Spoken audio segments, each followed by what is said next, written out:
И здравейте хора, аз съм Вало. И днес само ще ви съобщя едно съобщение. Както помните, миналия епизод на GTA Vice, Наско не се чуваше по Skype. Не знам защо, ще видя защо. Да, а другото нещо, което ще ви кажа, е, че вече ще ги настроих бандикама, да не ми е само на 10 минути, защото след като изгледах клипа и видях, че вече ми спря някъде на 10 минути. Там като казах къде си, мисля, че беше и той и клипа се спря. И ето тогава се направих вече да ви е 16 минути. Е така просто.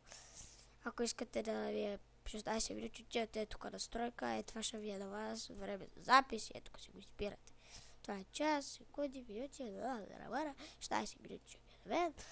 Така на вас колкото искате може да ви е. Така че съжалявам, че Наско не се чуваше, пак казвам. Днес може пак да има клип, но май мисля, че може да го правя и само, или пак с Наско. Не знам, може ще такова, защото трябва да тръгвам и да, надявам се клипът да ви е харесал и чао. Съжалявам, обърках мотор.